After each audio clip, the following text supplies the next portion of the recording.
Hey, y'all. Welcome to Scared of Beautiful. My name is Plez, and I know some people are going to be like, girl, where have you been? Well, life has been life, and I decided to take a little break from social media, from YouTube, but I'm back. I really missed you all, and I hope you missed me.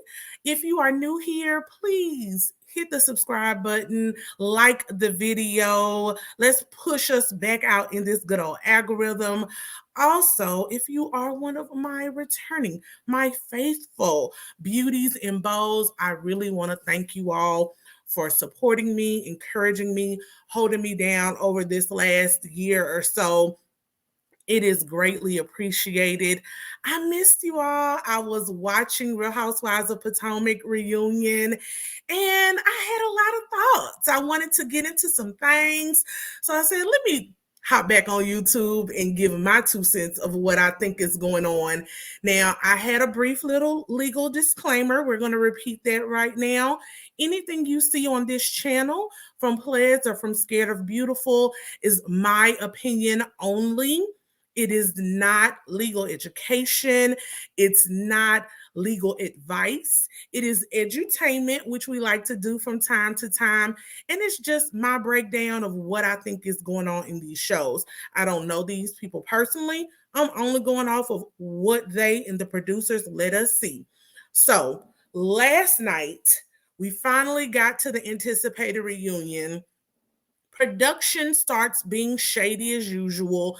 They go to recapping all of the drama that's been going on these last 2 or 3 weeks with Miss Robin and Giselle going on their podcast with their Patreon to spill a little behind the scenes, quote unquote, tea that was a little bit, it was a little stale, y'all. It wasn't good tea. If anything, it made Robin look stupid, but we'll get to that later. They start off letting us know what's going on and showing the timeline that Robin and Giselle conveniently revealed all of these things after this reunion we're about to see. For the next part, we see Giselle and Robin are confused when they get to the set and realize they're sitting on separate couches. Yay! I, for one, am happy that Andy, the producers, whoever, they're starting to separate the green-eyed bandits. Let these women stand on their own. It's past time. We're in season 7. You don't have any more crutches. I want to see Robin for Robin. I want to see Giselle for Giselle. Now, I suspect there's not much to see on either party. However, it is time to put up or shut up. Y'all need to make these ladies work for their money just like everyone else does. They've been given too many passes. So I was happy to see them sitting on separate couches. Then we have to briefly talk about Giselle's faux relationship with this summer house person. It's faux to me. It's giving me very much Sheree and Martell Holt. It's giving me very much contrived, only made for reality TV. Giselle is not really interested in this guy. On the show, she was supposedly dating some older man that was at her party in New Orleans a few years ago. So I don't believe any second of that. We don't have to give much time to that one. Karen yawning when Andy was congratulating Robin on her new marriage was high-key hilarious to me. I am always here for the grand dame. And look, none of us, although they are married, allegedly, no, I'll take their marriage for what they say. None of us believe that this is a real, loving, devoting marriage. They got married, in my opinion, out of obligation. They want to create a cohesive home and keep a cohesive home for their sons, and that's fine. Nothing else about this relationship gives romantic, gives loving, gives devotion. It just doesn't. Sorry.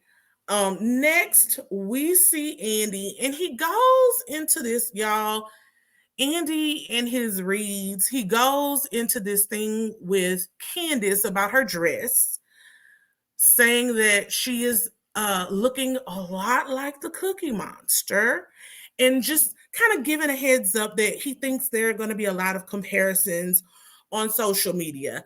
I personally didn't see the comparisons. You know, the feathers were all over the place talking about dresses.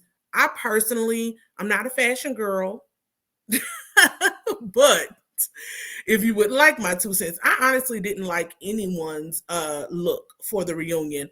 The best ones to me were Wendy. When they were all standing up and all of the looks were making their rounds, I felt like Wendy looked the best. The coloring looked the best against her skin. All of her styling was together. Other than that, I didn't care for any of the looks. Sitting down and actually seeing them on camera, I feel the same way. However, I will say Candace's dress read better on camera sitting down than it did standing up. I liked it and could appreciate it more from that angle. The same thing with Wendy. Although sitting down, that kind of pointed asymmetrical piece was getting into her face a lot. So I didn't like that. It's like when you're styling, you really have to consider the look standing up and sitting down. Now, back to Andy and his hot mess. So Candace just laughs it off and says, "Oh, how do you know this wasn't on purpose? I was paying homage to the Cookie Monster." I hope that was just her coming up with something on the fly. I really hope that she was not sitting back with her style team trying to pay homage to a woman who was a liar and purposefully went against your husband. Like, that would make no sense. Two things. This is going to be a little rant, right? With Andy making that comment, y'all, I'm tired of Andy. I've said it long ago. I'll keep saying it. I'm tired of Andy. I'm tired of Carlos King. They are both one in the same dysfunctional category to me. I'm tired of executive producers overstepping their bounds into the talent. Some people are meant to be behind the scenes. You may be good at production, you're not good at the talent. We're here to see the talent. We're here to see the ladies. Quit trying to make your little jokes and reads and all of these things. I think it's time, y'all, for a third party host of these reunions. I think Andy is too close to these ladies. Sometimes he gets real comfortable in the things that he says, and I'm just over it. I really want him to shut up. I wish there was this man still around. Where is he when he... Any artists out there want to be an artist and want to stay a star and don't want to have to worry about the executive producer trying to be all in the videos. Yes. We need to hear it again. Any artists out there want to be an artist and want to stay a star and don't want to have to worry about the executive producer trying to be all in the videos. I'm over it.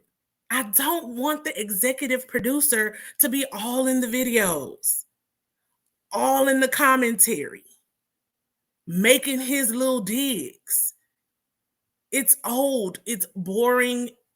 I can't, y'all. I'm completely over Andy and any other executive producer who acts in like manner. Now, when we talk about this Sesame Street read, Candace wasn't off on that. Deborah very much gives Sesame Street, but I don't understand why they keep saying Cookie Monster. When she said that, my head automatically did not go to the Cookie Monster. This is where it went. Right there. Oscar the Grouch. Look at those eyebrows. And look at the Cookie Monster. Had to pop it out there for y'all. Deborah gives Oscar the Grouch all day, both in look and in her personality, because she lied as much as anyone could ever lie. Production proved that. Chris had no dealing with that lady. If anything, she tried to engage him in conversation, which lends itself to these theories that are going around about Giselle, Robin, and Ashley and their alleged behind the scenes dealings. Again, we'll get to that later. Now, the seating. We finally get to the seating, and I saw a lot of debates going on about the seating. I do agree that Giselle, particularly, should not have been seated next to Andy. Andy says it wasn't his doing alone. He and all of the producers get together, and they also have to consider who's getting along in the season. And so when you look at it from that perspective, Giselle, Ashley, Wendy on that couch, and then Karen, Candace, Robin, and Mia on the next couch was a fair seating. Now, I feel like Giselle should have been further down on her couch. However, you could not have put Robin over on the Giselle and Ashley couch, because then Wendy would have had to sit next to Mia, who she had a big tiff with this season. And when they're running the footage, they need to be able to diametrically show Mia versus Wendy, you know? So, Giselle should not have been next to Andy. But other than that, I don't think it was a bad arrangement, right? Next, first person we get into is Ashley. Ashley's segment. We see that Ashley went against the lawyer's advice and the advice of her good old uncle. I love that uncle. And the advice of pretty much anyone that she talked to or consulted with the brain, that she should not buy a house with Michael if they are in fact getting a divorce. And I know a lot of us don't think they're actually going to get a divorce, but she says that they both have keys. She has a key to his home. He has a key to her home. And there are allegedly no pop-ups allowed. They have to give 1 hour notice. I agree with most of the ladies. The 1 hour notice is not acceptable. There's nothing going on with those children. Those children have several nannies at least. They have grandparents. They have family around. Where if something came up with Michael and he needed to get them back to Ashley's care, you could do it in more notice than an hour. So I don't think the 1 hour notice is fair. Now, having a key, I think is fine. The issue is the person going to respect the boundary and not just use the key when they want to? According to Ashley, she broke up with Luke, or she and Luke broke up, whoever broke up with who knows, but they broke up, the guy that she was with from Summer House. And Luke let her know, like, hey, you really need to work on establishing some boundaries here. She lets everyone know that there was a time Michael was supposed to have the kids and keep them until Monday. He brought them back on a Sunday. Luke was there, and Luke had to get up and go, catch a train back to New York. And she explains that this is really because it was only within a month of them dating, and she did not want to introduce her young sons to a new guy so soon. You can't fault Ashley for that. Like, that's a prudent thing. In fact, if Ashley were introducing these children to any and every Tom, Dick, and Harry she meets or may meet or like or think she's in love with, we would be dragging her up and down the street. So, y'all know, I'm with you when you're right. I believe in right is right, wrong is wrong, and fair is fair. Ashley did what was best for her children. Now, I don't like the fact that she said out of respect for Michael. Respectfully, Michael can, kick rocks. That's the nicest way I can say it. I'm sure Michael is not as discriminate about who is around those children, in my opinion. So, I don't know how much respect I would have for him when, whatever. Next, in that conversation, y'all, I love listening to the side conversations. So Mia was over there talking under her breath. She got real in her feelings about the old balls comment and the new balls comment and whether Michael should be jealous of Luke because he's young and a hockey player and all of these things. And Mia was just over there like, oh no, oh, Michael has it made. Oh, Michael.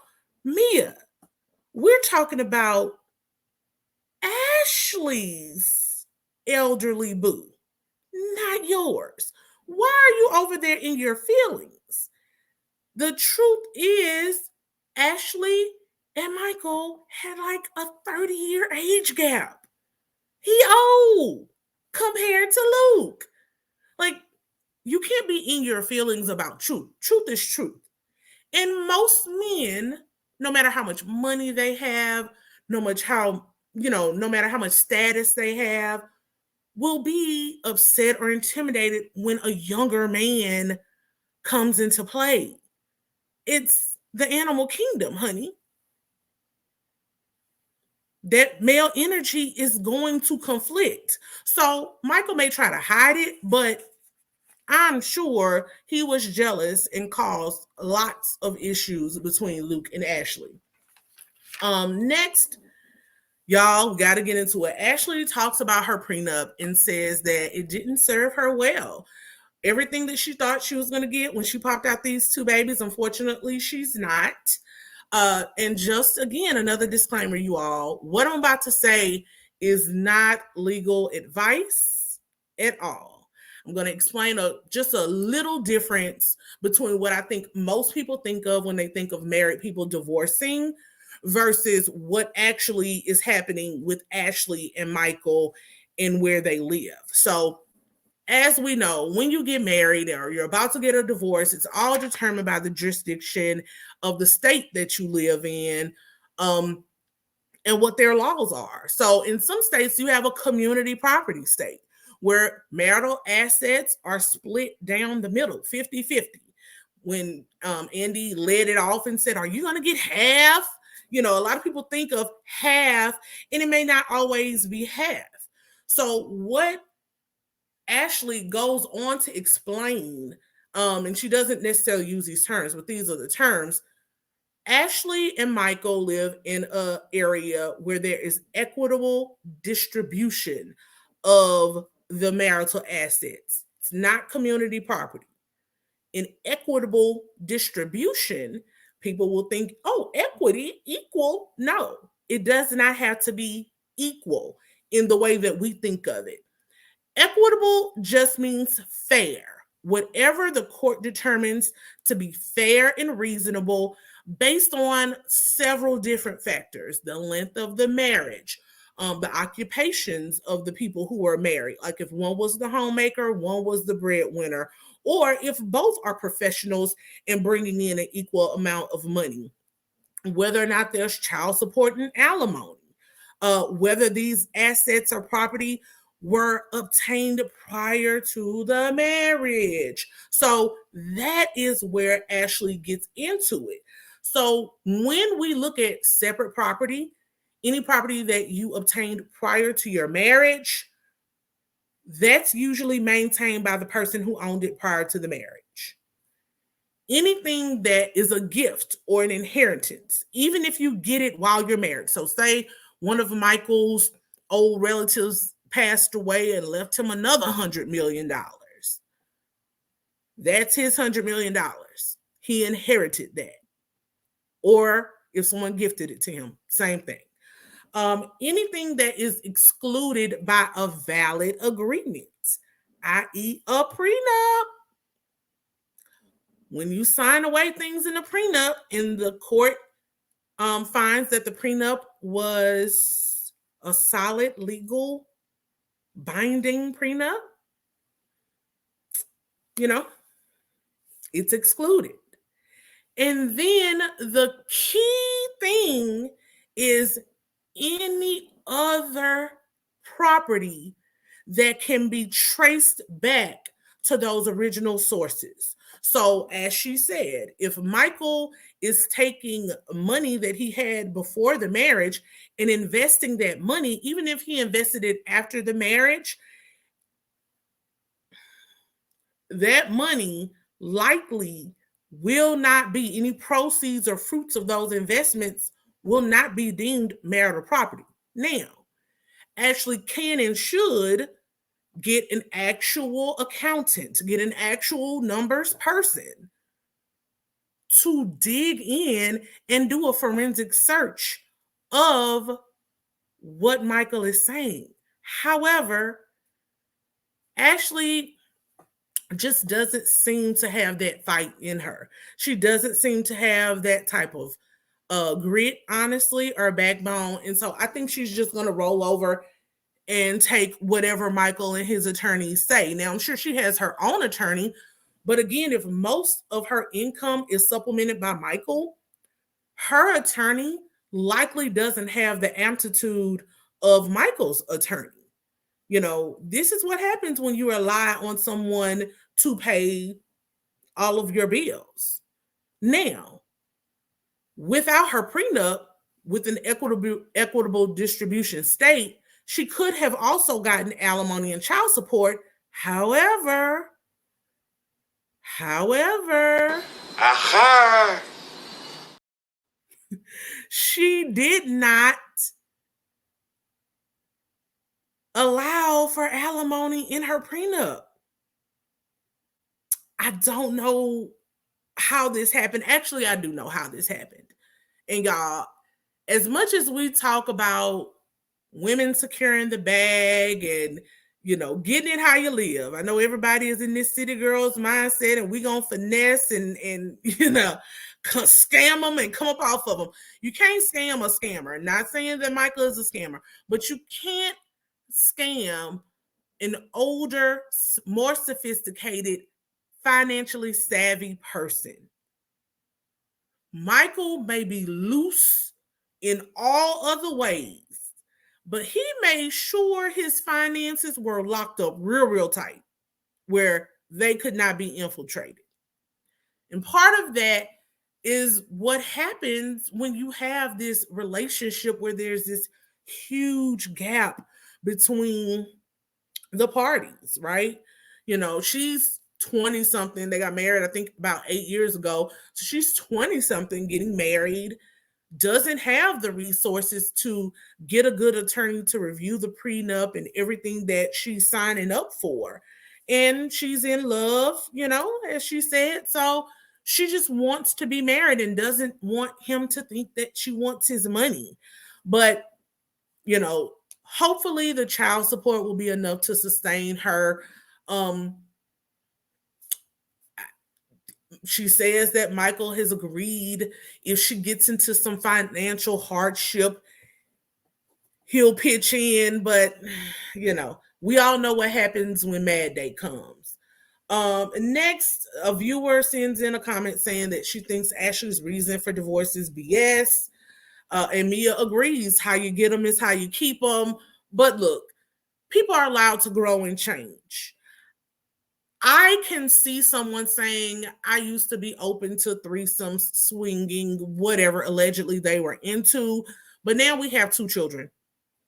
Particularly when your husband is as non-discriminate as Michael Darby. He stays getting allegations or in the newspaper or, you know, meeting up with people and getting back to the tabloids. So I can see her wanting to rein that in because those children are going to get bigger and are going to see this mess on social media and start asking questions. So I'm not going to say that her reason is BS. You're allowed to grow and change, and that's what's going to happen when you marry at 20 to a 50-plus-year-old man, you know. Next, we get into this Ashley versus Candace thing, and they play the clip where Ashley says that Candace is the least accomplished person on that stage. Ashley apologizes about this, but says that she's also accomplished in her own right, so she apologized to Candace. They replay Candace spazzing out at her mama's house, going off with the butter knife, and then Candace points out that, you know, you needed Michael to buy a new home. Now, I know a lot of people Y'all not gonna like this, but it is what it is. And I said this back when all of this was going on. We can all do 2020 hindsight, right? At the time that was going on, Candace was absolutely living in a home that her mother co-signed for or whatever. So, in layman's terms, for all intents and purposes, she was living off of her mom. At the same time, Ashley was living off of her husband. Y'all, two things can be true. I don't know why this is a knockdown, drag out. You have to be on one side of the fence or another. Two things are absolutely true. Candace was living off of her mother. Ashley was and is living off of Michael Darby, her husband. Both of them are in a spot where they are susceptible to manipulation. We have seen Miss Dorothy manipulate Candace on camera with her money for her wedding, the house. Anytime Candace is making decisions that her mother doesn't agree with, she will hold her money and her access over Candace's head. Now, of course, you're going to say, well, that's her mother. It's different. In my opinion, it's really not. Your mother, your parent can write you out of their will whenever they want to. Now, will Miss Dorothy do that? Likely not. I think she honestly loves her daughters, but you have to understand that people can love you and want to manipulate you to fit their agenda and their purpose as well. Now, Candace, I'll always give credit when credit is due. People who have been following me for a while know that I am not a Candace fan, period, at all. But I will say that Candace has grown a lot. And she definitely is not the least accomplished at that table. She has another degree. Her music ventures they're gearing up. And she now owns a home with her husband. We're not going to look down on generational wealth. However, this debate is really futile because neither one of them are self-made. If that's what the goal is, neither one of them are self-made. It just is what it is. The difference is Ashley's is more easily removable, i.e. this divorce, but Candace is a fully grown adult. Your parents are not required to will you anything. Miss Dorothy could leave all of her stuff to charity if she wanted to. Or she could cut Candace out and leave it to the other sister. So to go back years later and say, well, you talked about me when I was in my mama's house. Well, you were. You were. And it was funny. Particularly because, as I said before, Candace, and this is where I really wish she'd grow. She's getting there, but she still lets them tap dance on her nerves way too easily. It's very easy to pick out what, how can I get her? And Ashley, Giselle, particularly, they exploit that at every turn. She has to get a little tougher in that instance. Aside from that, though, she was eating Giselle up this whole reunion. I'll give you that, Candace. Ashley is keeping the Darby name. Now, Miss Mia. First, we get into these health scares. Andy reduces this girl's health scares to a rash. It's not that simple. Mia explains she had swollen lymph nodes. She had a raised lump on her butt that was later suspected to be sarcoidosis. She has now overactive tissue in her uterus, but she's still being evaluated, so she can't give a formal diagnosis. Mia, this is why you do not run to social media. There are tons of tests, tons of results, tons of evaluation that you have to go through when you're having different health scares and health conditions. Until you have a formal, documented diagnosis, don't be running to social media. The C word is a very big word, and people take that seriously. Most people, you got people like Giselle who will try to make fun or say you're doing, the most when she's doing the least. However, most people are going to be concerned for you. And when they see that it's not really what you said it was, it makes you look like a liar. And we know what happened with the boy that cried wolf. Once you do that so many times, people aren't going to believe you, and you're not going to get that outpouring of compassion and support. It just is what it is. Online, Andy says people have been saying that lots of these things could be side effects of all of her plastic surgery, which is very true. When you introduce foreign objects into your body, you do not know how and when the body will react. We've seen that go on with lots of celebrities, K. Michelle. Several people have come out saying my plastic surgery is wreaking havoc on my body. Next, they talk about Wendy's hot mic moment where, although she had just chastised Robin and Giselle for calling her a liar, Wendy is seen calling her a liar calling her a liar to the producer. Mia calls her a snake, says that she's fake. She didn't say this in her face. Wendy says, I was trying to basically have some couth and some decorum. I did not believe you, but I also just wasn't going to say that to your face. It was the tone and the manner in which Giselle and Robin did it. And honestly, y'all, I don't fault Wendy for that. Yes, it was bad for her to talk on the mic to the producer. And actually, that is where I fault Wendy.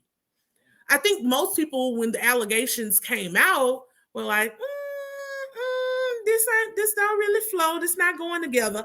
However, again, most respectable people are not going to question someone's cancer diagnosis. Like, that's a big thing. You would look like a complete butthole if you aggressively questioned someone's alleged cancer diagnosis and then it ended up being true. So it's best to err on the side of caution. And Wendy has been playing this game now for almost 3 years. I expect her to know the tricks of production. Sweetie, you have that kind of talk at home with Eddie. That is pillow talk. Or behind the scenes with your mama. Call your mama and say, girl, I don't think Mia got no cancer. You do that. You don't do that to the producers because this is what they do. They're always mic'd. They're always looking for the gotcha. And you let them get you. So it is what it is. Mia then calls Eddie an opportunist for filming Wendy when she was having her, I guess, kidney stone and being rushed into the emergency room. And of course, Wendy had her clap back of, oh, I'm sorry, your husband doesn't love you. Look, I'm not going to call Eddie an opportunist, but I will just say personally for me, I always side-eye people that film in the middle of a healthcare emergency. To me, if you're really in pain and in emergent method, we all see the people who like leak a photo of the hospital wristband or the IV drip. I'm sorry, it gives attention seeking. It's a lot. I've been in the hospital. The last thing on my mind was posting to social media. And the people who visited me, my mother, my boyfriend at the time, my friends, they weren't coming in with their cell phone cameras to document what was going on. So not going to say it is an opportunity. Lots of people do this. I personally think it's in poor taste. Then we go from the health scares to her business issues. So first question is, oh, well, how were you kicked out of the business if you're a CEO? Andy should know better. Like, Andy really knows better. And I don't know if he's playing on, the public's gullibility or trying to dumb down his knowledge for the audience, or maybe he doesn't know. But as a man who I'm sure owns several businesses, and has been at a high level of business for a long time, he should know better. CEOs Chief executive officers get dismissed all the time, B. Like all the time. The door. The door. The door. If you are doing something that the company does not agree with, that goes against the company, CEO or not, you can get shown the door. The door. It's a salaried position, y'all. Unless you are the sole owner of your business, you can always be dismissed. CEOs get fired all the time for not bringing in enough profits, for doing things that are morally against the company or that harm the image of the company. CEO, like, that's, it is what it is, but it's not what it's not. You know, people put all of this stock into this title, and that's literally what it is, a title. The bank accounts. I would just like to say that the ladies are wrong. When she said that her and Gordon, or she, was removed off of the bank accounts while they were out of the country, and people were like, no, they can't do that. They absolutely can, y'all. There's a reason why you have at least 2 people on business accounts. You never want one person on a business account because they could really be running your pockets. If it's only them, you need the checks and balance. And in this case, it was a check. If this person is on the bank account and I no longer want them in the business, or for whatever reason the business structure has changed, they are coming off the account. You absolutely can do that. Now, you have to have legitimate, and let me backtrack that, maybe not legitimate. You have to have legal paperwork, right? And I'm gonna tell you why I'm walking back the legitimate in a reason. But you have to show the bank some type of paperwork. Either there's a court order, or you can have where you have restructured your operating agreement, or you've removed this person as, in this case, a managing member. If you've restructured the business agreements and you present that, a notarized copy, to the bank would remove them. Now, why I say legitimate is because, y'all know, if you don't, you're new here. Hello. I love American Greed, right? I love investigative reporting, Dateline, American Greed, 2020, all these things, right? So there was a recent episode of American Greed with Jemana Kidd, who is Jason Kidd's ex-wife. She was recently defrauded by, allegedly, by an assistant.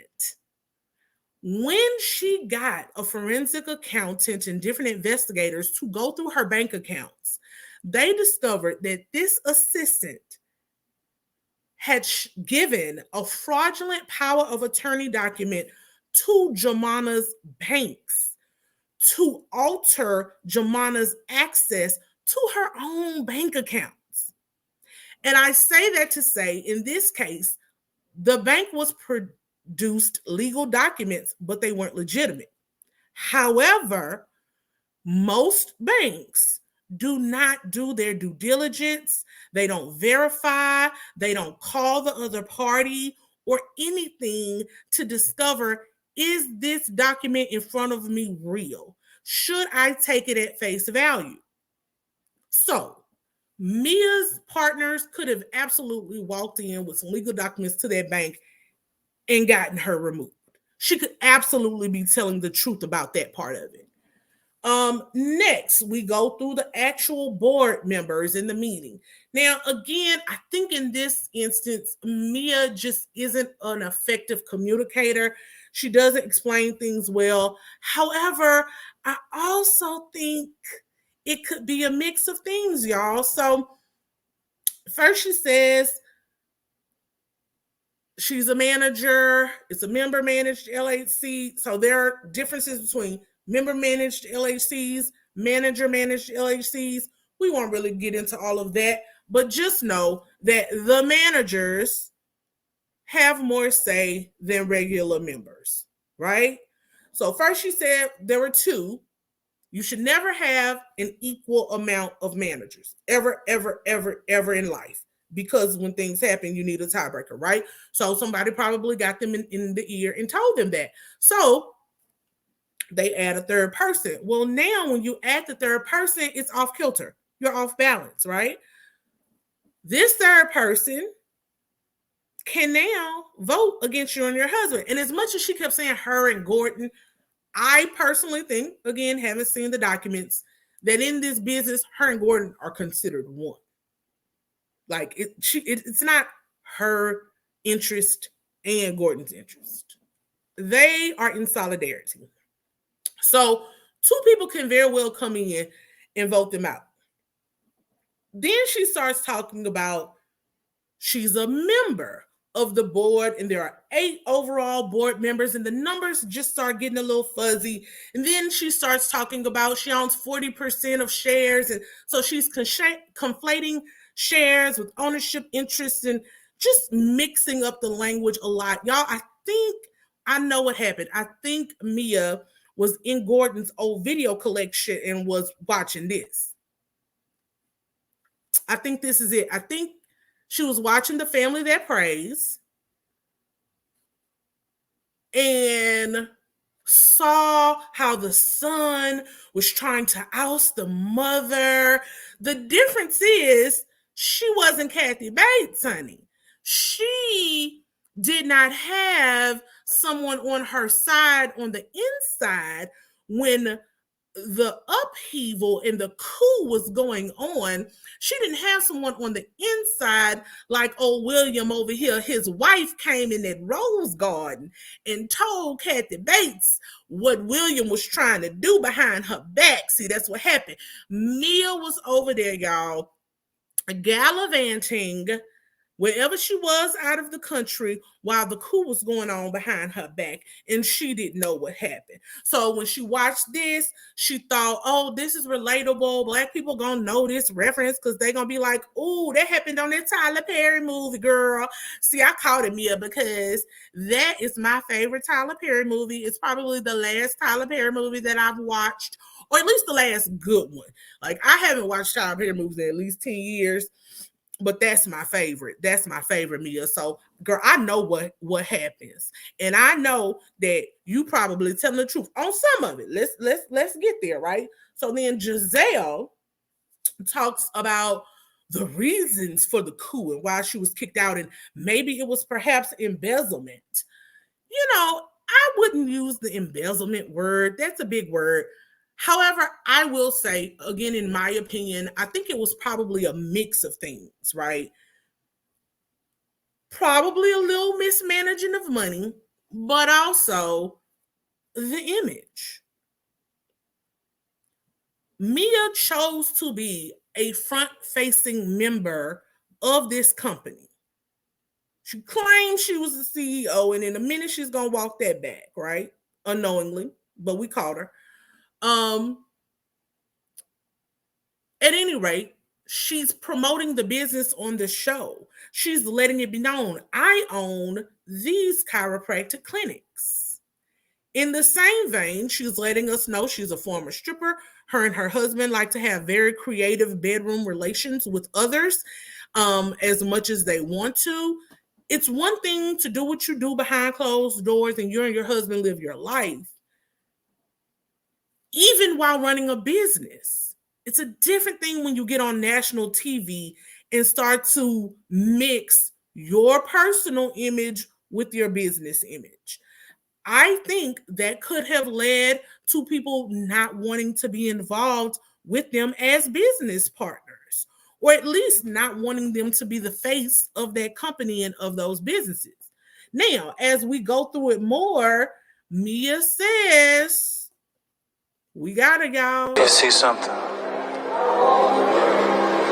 that you see now. You done fucked up, you know that, don't you? Mia messed up, y'all.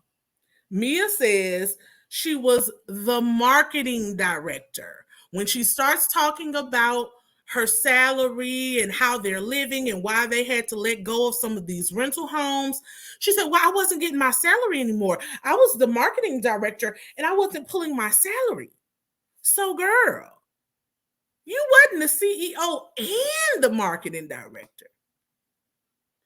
You were the marketing director. I believe that, but you weren't the CEO. They're not the same.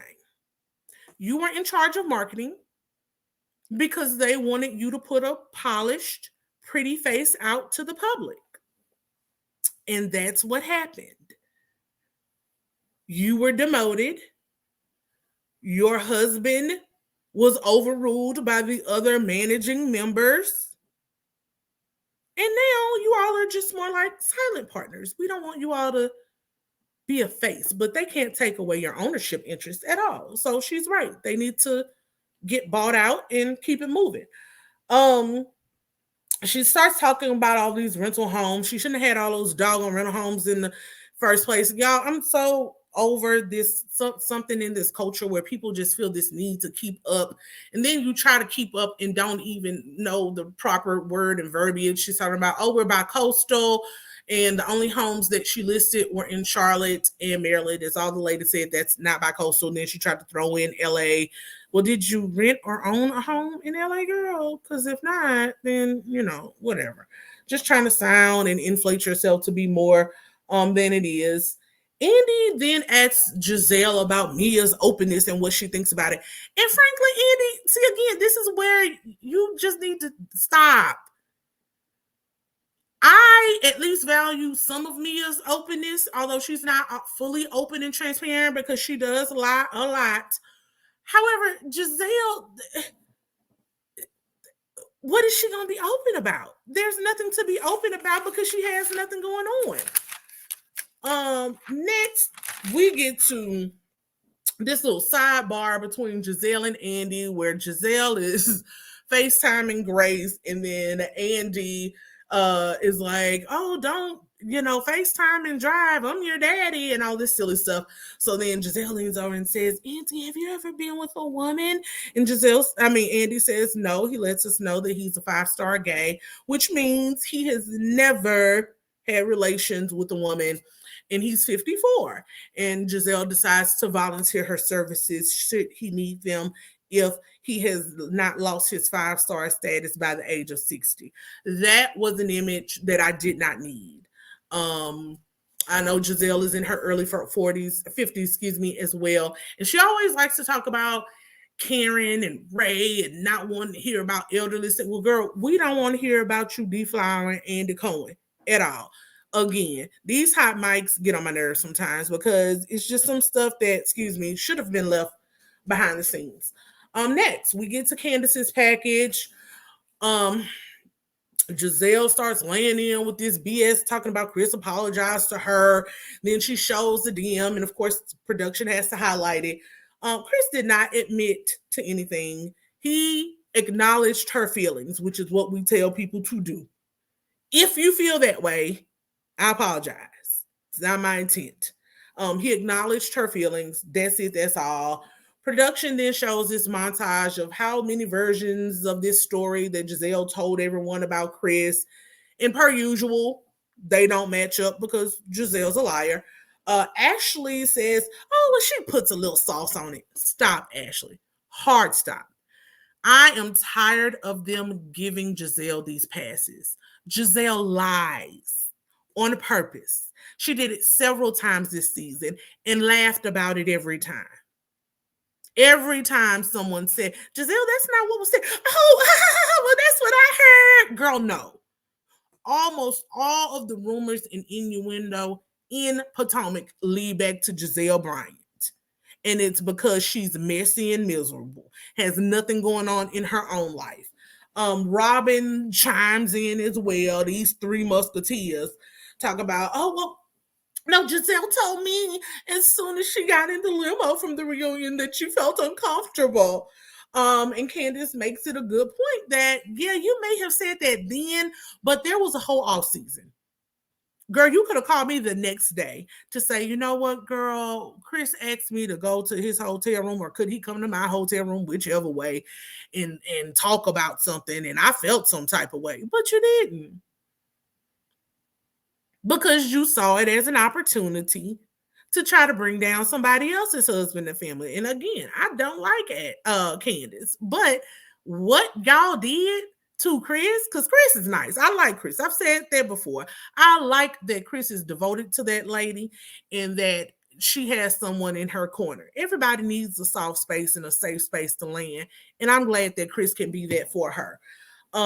Just Candace tells, rightfully so, tells Giselle to stick the apology up her butt. And then Giselle and Candace are going back and forth on the semantics of who asked who to go to the room and what. It's just a lot of nothing. Candace, they then say that she has been successful in her quest to family plan for her family. She has completely successfully, retrieved some eggs, and they now have 6 embryos waiting.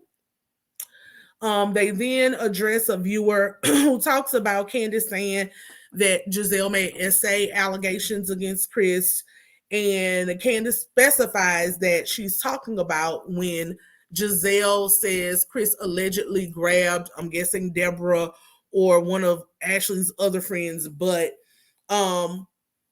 again, no one heard that. Production could not find a clip of that. Everything they had was more rumor and innuendo of Giselle and Robin likely putting some sauce on stuff that was said. It's trash, y'all. It's really sickening. Then they talk about the pattern that Giselle has of maligning husbands and always going after someone's marriage. It started with Chris and Monique, Karen and Ray, and now Wendy and Eddie, and Candace and Chris. So, whoever else gets a marriage, they're going to say. Giselle comes back at this and tries to bring up Candace and the group talking about Juan and Michael Darby. Stop right there. One, it's a complete deflection. We're not talking about them right now. We're talking about you. I'm tired of this, well, they did it too mentality. Y'all are grown. Too grown to say, I'm only doing something because somebody else did something too. No, that's a no-go. But secondly, all of the allegations, I'll say that, of the allegations that we know that are memorable about Juan and or Michael were based on the experiences of third parties, right? Michael allegedly grabbed a cameraman's butt. Michael allegedly was caught out in the hotel with a woman. There were pictures. See, those are other people that made these allegations. They became public and made national news. So it's different when everyone is discussing something that's on their front page newspaper, or girl, probably back, page 12 or something. Michael Darby wasn't on nobody's front page, but you know what I'm saying. We were talking about that. One has some very serious allegations with him right now. And I'm not talking about walking around Georgetown with no blonde girl or this girl from Canada who he graciously paid for a hotel room for. Like, one has serious things that are in the news, might actually be front page. So you're comparing apples and oranges. It's not the same thing, Giselle. As much as you would like to relieve that conscience that I don't even know is there, if it's there anymore, it's not the same thing, sis. Now, this being said, I'm finna wrap it up, and I know y'all not gonna like this, but I have to call what I see as the truth, right? Candace has grown a lot. I like that for her. I'm proud of her in that aspect. However, I've said it before, I'm a person, I have a bottom to my petty. Some things I'm just not going to touch. Particularly for Giselle, there are too many things to touch. Her, as Candace has already talked about, her neck, her ankles, her house, Jamal, every other man that comes and goes and leaves and don't have one.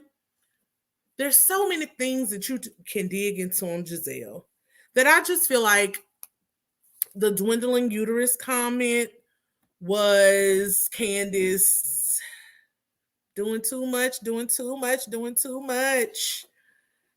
I